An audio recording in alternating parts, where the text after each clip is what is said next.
Hi hello ನಮಸ್ತೆ. Watch Kannada serial ಚಾನಲ್‌ಗೆ ಸ್ವಾಗತ. ಮೊದಲು ನಮ್ಮ ಚಾನಲ್‌ನ ಸಬ್ಸ್ಕ್ರೈಬ್ ಮಾಡ್ಕೊಳ್ಳಿ.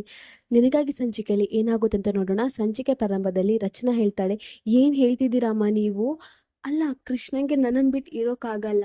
ಜೀವ ಕೃಷ್ಣನ್ ಬಿಟ್ಟು ಇರಲ್ಲ. ಇನ್ನು ಬಾಲ ಇವ್ರು ಯಾರನ್ನೂ ಬಿಟ್ಟಿರಲ್ಲ. ಅಂಥದ್ರಲ್ಲಿ ನನ್ನ ಹತ್ರನೂ ಒಂದು ಮಾತು ಹೇಳಿದೆ ಅವ್ರು ಹೋಗಿದ್ದಾರಂದ್ರೆ ಏನರ್ಥ? ಹೇಳಿ ಏನಾಗಿದೆ? ನೀವೇನಾದರೂ ಅವ್ರಿಗೆ ಅವಮಾನ ಮಾಡಿದ್ರಾ? ಹೇಳಿ ಹೇಳಿ ಅಂತ ಹೇಳ್ತಾಳೆ. ಆಗ ತೇಜ ಹೇಳ್ತಾನೆ, ಅವ್ರಿಗೆ ಇಲ್ಲಿರೋದು ಇಷ್ಟ ಇಲ್ಲ ರಚನಾ, ನೀನು ಅರ್ಥ ಮಾಡ್ಕೊ, ಅದಕ್ಕೆ ಅವ್ರು ಹೋಗಿದ್ದಾರೆ ಅಂತ ಹೇಳ್ತಾನೆ. ಆಗ ರಚನಾ ಹೇಳ್ತಾಳೆ, ಇಲ್ಲ, ಹಾಗಾಗೋಕ್ ಸಾಧ್ಯನೇ ಇಲ್ಲ. ಏನೋ ಆಗಿದೆ, ಪರವಾಗಿಲ್ಲ, ನಾನು ಇವಾಗಲೇ ಹೋಗಿ ಏನಾಗಿದೆ ಅಂತ ಕೇಳಿ ಅವರನ್ನ ಈ ಮನೆಗೆ ಮತ್ತೆ ವಾಪಸ್ ಕರ್ಕೊಂಡು ಬರ್ತೇನೆ ಅಂತ ಹೇಳಿ ಹೊರಡ್ತಾಳೆ. ಆವಾಗ ಅವಳೇನು ಮನೆಯಿಂದ ಹೊರಗೆ ಹೋಗಬೇಕು ಅನ್ನೋಷ್ಟರಲ್ಲಿ ವಜ್ರೇಶ್ವರಿ ಹೇಳ್ತಾಳೆ, ನೋಡ್ ರಚನಾ, ಜೀವಂಗೆ ನಿನ್ನ ಜೊತೆ ಇರೋದು ಇಷ್ಟ ಇಲ್ಲ ಅಂತ ಹೇಳ್ತಾಳೆ. ಆಗ ರಚನೆಗೆ ಶಾಕ್ ಆಗುತ್ತೆ. ಏನು ಹೇಳ್ತಿದ್ಯಾ ಅಮ್ಮ ಅಂತ ಹೇಳ್ತಾರೆ. ಆಗ ವಜ್ರೇಶ್ವರಿ ಹೇಳ್ತಾಳೆ, ಜೀವನಿಗೆ ಈ ಮನೆಯಲ್ಲಿ ಇರೋದು ಇಷ್ಟ ಇಲ್ಲ, ಅವನಿಗೆ ಇಲ್ಲಿ ನಿನ್ ಜೊತೆ ಇರೋದು ಇಷ್ಟ ಇಲ್ಲ, ಅವನೇ ನನ್ನ ಹೆಂಡತಿ ಅಂತ ಇನ್ನೂ ಒಪ್ಕೊಳ್ಳಿಲ್ಲ ರಚನಾ, ಅರ್ಥ ಮಾಡ್ಕೊ ಅಂತ ಹೇಳ್ಕೊಂಡು ದೊಡ್ಡ ಡ್ರಾಮಾನೇ ಕ್ರಿಯೇಟ್ ಮಾಡ್ತಾಳೆ. ಎಮೋಷ್ನಲ್ ಆಗಿ ಬ್ಲ್ಯಾಕ್ ಮೇಲೇ ಮಾಡ್ತಾಳೆ ರಚನನ್ನ ವಜ್ರೇಶ್ವರಿ.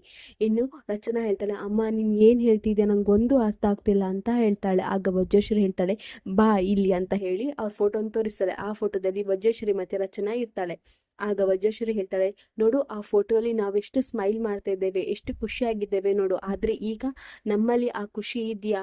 ಇಲ್ಲ ಅಲ್ವಾ? ಇದು ಯಾವಾಗ ಹೀಗಾಯ್ತು? ಆ ಜೀವ ನಮ್ಮ ಲೈಫಲ್ಲಿ ಬಂದ್ಮೇಲೆ.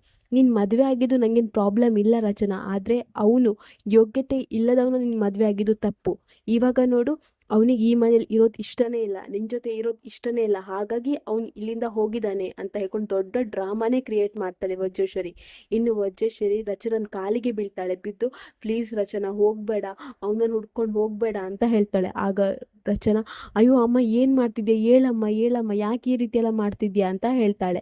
ಆಗ ವಜ್ರೇಶ್ವರಿ ಹೇಳ್ತಾಳೆ, ನೋಡು ರಚನಾ, ನನಗೆ ನನ್ನ ಮಗಳು ಬೇಕು ರಚನಾ, ಅದಕ್ಕೆ ಈ ರೀತಿ ಎಲ್ಲ ಮಾಡ್ತಿದ್ದೆ, ನಾನು ನಿಂಗೋಸ್ಕರ ಏನು ಬೇಕಾದರೂ ಮಾಡ್ತೇನೆ ರಚನಾ ಅಂತ ಹೇಳ್ತಾಳೆ. ಆಗ ರಚನಂಗೆ ಏನು ಮಾಡೋದಂತಲೇ ಗೊತ್ತಾಗಲ್ಲ. ಆಗ ರಚನಾ ಹೇಳ್ತಾಳೆ, ಆಯ್ತಮ್ಮ, ನಾನಿನ್ನು ಯಾವತ್ತೂ ಜೀವನ ಲೈಫಲ್ಲಿ ಎಂಟ್ರಿ ಕೊಡಲ್ಲ, ಅವ್ರನ್ನ ಅವರಷ್ಟಕ್ಕೆ ಬಿಡ್ತೇನೆ, ಅವ್ರ ಲೈಫಲ್ಲಿ ಅವ್ರು ಖುಷಿಯಾಗಿ ಇರಲಿ ಅಂತ ಹೇಳಿ ಸೀದಾ ರೂಮಿಗೆ ಹೋಗ್ತಾಳೆ. ಇನ್ನು ವಜ್ರೇಶ್ವರಿ ತುಂಬಾನೇ ನಗ್ತಾನೆ ಇರ್ತಾಳೆ. ಅಂತೂ ಇಂತೂ ಪ್ಲಾನ್ ಸಕ್ಸಸ್ ಆಯಿತು ಅಂತ ಹೇಳ್ತಾಳೆ. ಇನ್ನು ವಜ್ರೇಶ್ವರಿ ತೇಜನ ಹತ್ರ ಹೇಳ್ತಾಳೆ, ಹೇಗಿತ್ತು ನನ್ನ ಆ್ಯಕ್ಟಿಂಗ್ ಅಂತ ಹೇಳ್ತಾಳೆ. ಆಗ ತೇಜ ಮನಸ್ಸಲ್ಲೇ ಅಂದ್ಕೊಳ್ತಾರೆ, ಈ ಖತರ್ನಾಕ್ ಹೆಂಗ್ಸಿದಾಳಲ್ಲ, ಸಾಮಾನ್ಯರಾದವಳು ಅಲ್ವೇ ಅಲ್ಲ ಇವಳು, ಇವಳ ಜೊತೆ ತುಂಬ ಹುಷಾರಾಗಿರ್ಬೇಕು ಅಂತ ಎಣಿಸ್ತಾ ಇರ್ತಾನೆ. ಇನ್ನು ರಚನಾ ಯೋಚನೆ ಮಾಡ್ತಾ ಇರ್ತಾಳೆ, ಎಲ್ಲಿ ಹೋದ್ರು ಇವರು, ಫೋನ್ ಮಾಡಿದ್ರೆ ಫೋನ್ ರಿಸೀವ್ ಮಾಡ್ತಿಲ್ಲ, ಎಲ್ಲಿಗೆ ಹೋದ್ರು ಅಂತ ಹೇಳ್ಕೊಂಡು ಯೋಚನೆ ಮಾಡ್ತಾನೆ ಇರ್ತಾಳೆ. ಇಲ್ಲಿಗೆ ಈ ಸಂಚಿಕೆ ಸಣ್ಣ ಕ್ಲಿಪ್ಪಿಂಗ್ಸ್ ಮುಗಿಯುತ್ತೆ. ನಮ್ಮ watch Kannada serial channel subscribe ಮಾಡ್ಕೊಳ್ಳಿ.